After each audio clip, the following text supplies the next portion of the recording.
Good afternoon, Knights. Thanks for joining us. I'm Jackie Cardentey, and today is Tuesday, April 11th, 2023. Here's your nightly news update.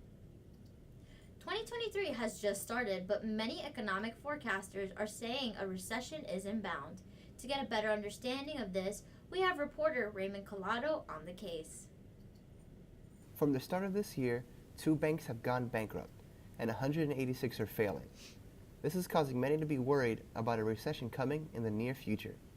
Sean Snaith, Director of Economic Forecasting here at UCF, says it's only due to mismanagement, as he ensures these banks' failures shouldn't affect your daily life. Snaith explains how they predict recessions with the 10-2 Treasury yield chart. Version of the yield curve, which means that short-term interest rates are higher than longer-term interest rates, has in fact occurred prior to all previous recessions.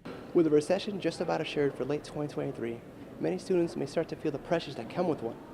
However, UCF Launchpad looks to be a valuable resource for those students who look to be economically safe. Blackstone Launchpad, based right here at UCF, provides students with a network of venture coaches and entrepreneurial support to help transform ideas into viable companies.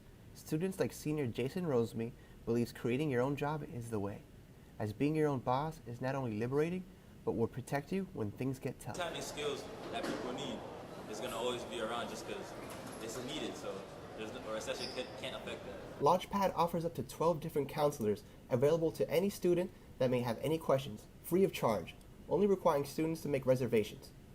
With just some regular investing, be it in yourself or stocks, economic forecasters like Dr. Snaith believe regardless of recessions, students should be financially secure. In Orlando, Raymond Collado, UCF Knightly News.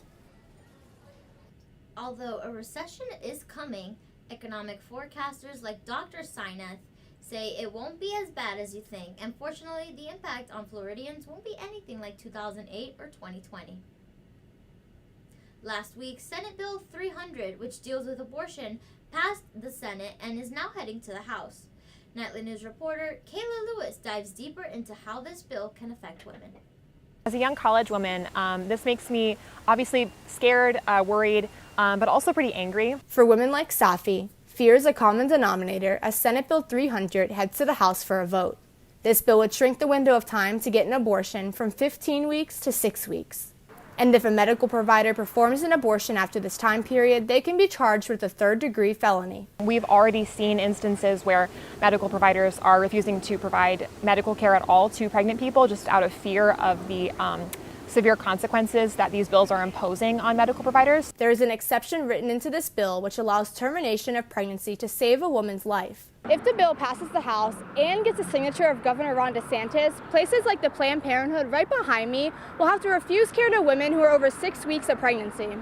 If pregnancy was caused by rape, incest, or human trafficking, medical providers can perform an abortion up to 15 weeks, but only if documentation is provided.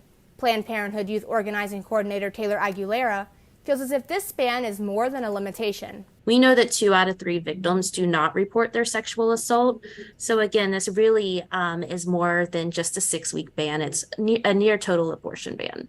Aguilera says this bill is not based on facts. And this is more about power and controls over our bodies. This is not a law or a bill, rather, that is based in any sort of medical facts. Another limitation this bill includes is only being able to receive abortion medications in person from a physician, which UCF student Evan Cox says causes more problems. That is a problem not only for disabled people who rely on telehealth, but also just for people like me who have to struggle to either figure out how to use the bus and do a lot of walking. Aguilera believes that women will be in for a long fight for their rights. We have a big fight ahead of us, but we are going to continue to fight for our rights by way of this legislation. The House has this bill on their agenda for this Thursday. In Orlando, Kayla Lewis, UCF Nightly News. Now, if the bill passes through the House, all that's left is for Governor Ron DeSantis to sign it into law. Now let's take a look at today's weather forecast. Today's high is 78 degrees with mostly cloudy skies and a 30% chance of rain. Tonight, the low is 67 degrees with a 10% chance of rain, so you may need a light jacket tonight. Tomorrow's high is 78 degrees with partly sunny skies and a 20% chance of rain. Now that's all the time we have for now. Make sure to keep up with all that's happening throughout the week by following us on Instagram at UCF Knightly News. And check back here tomorrow for another Nightly News Update. I'm Jackie Cardentey. Thanks for watching and have a great day.